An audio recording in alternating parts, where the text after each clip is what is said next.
Hey guys, how are you? Yes, as you can see, I am modeling for you because in this video, we are going to talk about the most important skill you need to have when practicing gesture drawings. In fact, this is something you actually have to do first before you even draw. Welcome back to my channel guys, and if you're new here, my name is RJ and I'm a self-taught artist and animator behind Studio De Laron, a channel dedicated in sharing with you everything I'm learning about art, animation, and drawing. And if you enjoy the content I'm creating, feel free to subscribe. It's free and you can always change your mind later on. So, let's get started. So, gesture drawings are these very loose drawings of the figure that are somewhat a bit incomplete. It's all about movement and flow, and rather than being a complete illustration, its main purpose is to define the essence of the pose. And one thing that most beginner art students miss when practicing gesture drawings is actually the very first thing you need to do. And this is to observe the pose and break it down. When I first attempted to do a gesture drawing practice session, all I did was to go to this website and set the timer and just start drawing, doing my best to draw the figure within the given time frame. I did this again and again and got nowhere, and that is simply because I wasn't taking time to observe my drawing properly and I was simply copying it. So what exactly are the things you need to observe on your reference, and how would you go about in translating that in your drawings? Well, here's a step-by-step formula I do for my own gesture drawings, which you can also follow if you are a beginner.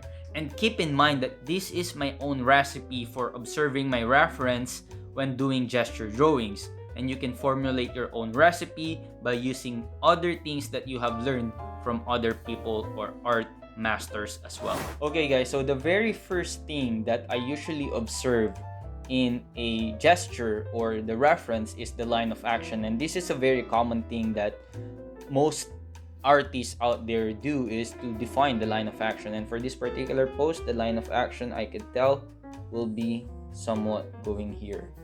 This is number one. I would also look at the face direction because that really gives us a sense of how the pose is. It's the face direction is related to the line of action sometimes, right? So that's face direction, FD, number two that I look at. Another thing that I look at too is the weight. Where is the weight distribution? And I know this is kind of like a very normal standing pose, and we can say that the line of action is very related to the weight. So basically the weight is distributed more on this foot with a little bit over here. But more importantly, there is weight being distributed on these hips over here because he's stretching. So weight is distributed over here, and that's the number three I look at. And because I learned from Ethan Becker, it's important to define where this kind of like shape is going. Where is the shape of this pose of the torso, because that is very much related. And basically what he's saying is that shoulders, spine, and hips. We're not gonna define the spine because we can't really observe that over here, but the hips is related to the weight. So that is the shoulder line and the hips line, which is like, as you can see, very dynamic. So that's the fourth thing I look at.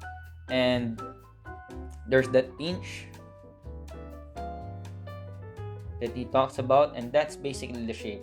And overall, that is something that I usually look at to first, and then I proceed to looking at the lines that are define the flow of the pose, where the arms flowing in the pose. Like over here, the arms is flowing this way, with these arms like kind of like standing over here, but you know, it's, if we're looking at another direction, it would be flowing directly at us, right? And we have this foot flowing over here. Those are the basic observation that I have with regards to this pose. Now we can attempt to draw this as fast as we could, obviously, but when we only have 30 seconds, what is important is to capture all this observation into that simple drawing. So basically what I usually do is start with the head, not necessarily do, and then define the shape, the torso over here.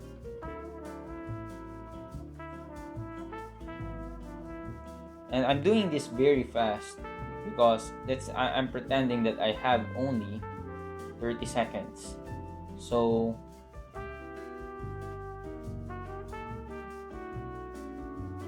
and the line of action is here, which is where the food is distributed, and you can do that, right? So basically what I'm doing there is just using simple straight lines to really define the line of action, the face direction, the weight distribution, the flow, the shoulder line and the hips line and the shape of the torso, and then the miscellaneous flow of the pose. So let's try that on another pose right here. Line of action is here. One. Face direction is here. Two. The weight is a bit tricky over here because the weight is at the hips over here. That's where the weight is, right? There's like that force, as Michael Matesi would often say. There's force over here. So weight is 3. And then we can define the Ethan Becker shape over here. The torso shape, shoulder line, hips line, that's 4.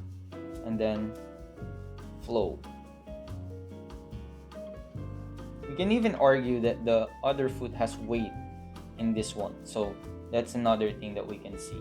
So as you can see, I've done that very fast. And this is what should be going on your head when you're attempting to draw a gesture.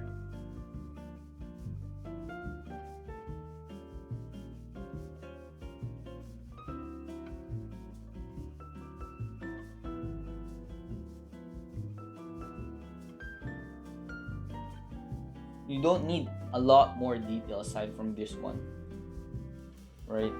That is the essence of the pose, right? So that is my gesture drawing. Let's try it on another pose right here. So again, let's define line of action. And you can argue that there may be a couple of line of action over here. One line of action is here, and you can even say that the line of action is over here. It's really up to you on how you observe the drawing. So that's my number 1. I would say that this is a secondary line of action because this is more distributed of the weight, which is number 3. The face direction is over here, the shoulder line, the hip line, the shape, right? And then the miscellaneous flows. So when we attempt that, to draw as fast as we could, right?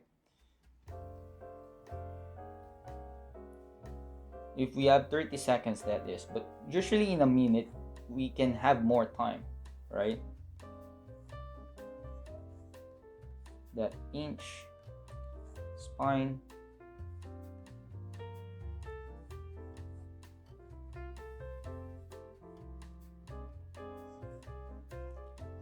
most important aspect over here is be loose.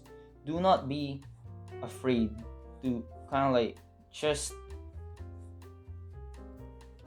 draw loose. And gesture drawings are not meant to be final illustrations. It's just letting you capture the essence of the pose. And this is kind of like the essence of the pose.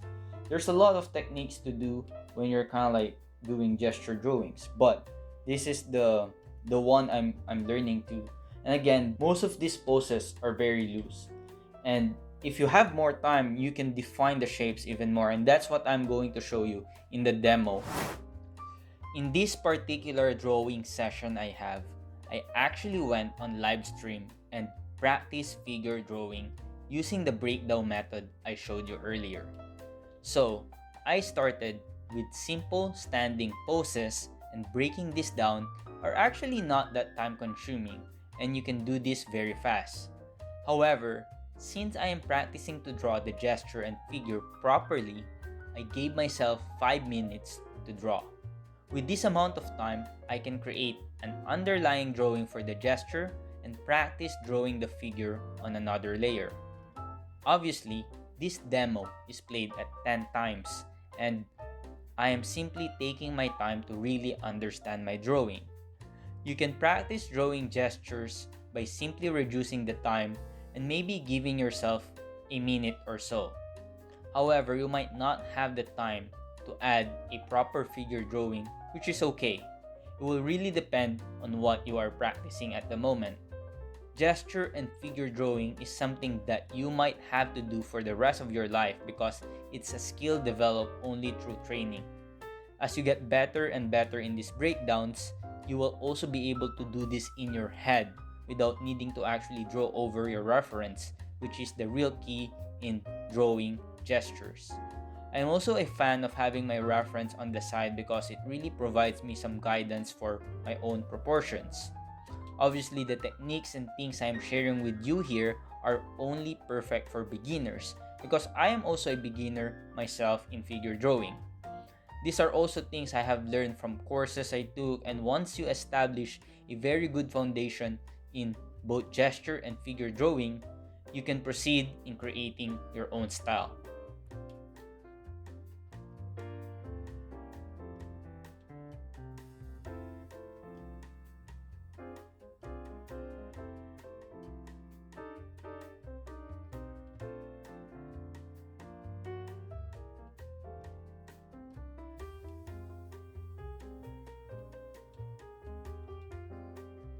Anyway guys, thank you for watching this video and I hope you learned something valuable from it. If you enjoyed this video, don't forget to like and comment down below as it really helps me grow my channel. During the time of editing this video, I am 15 subscribers away from hitting 1,000 subscribers, and maybe by the time you are watching this, I already have achieved this goal. Which means you will finally get a chance to participate in my first ever giveaway. My salary on YouTube will be given away to one lucky subscriber, so stay tuned for that video. Once again, thank you for watching and I'll see you on the next video.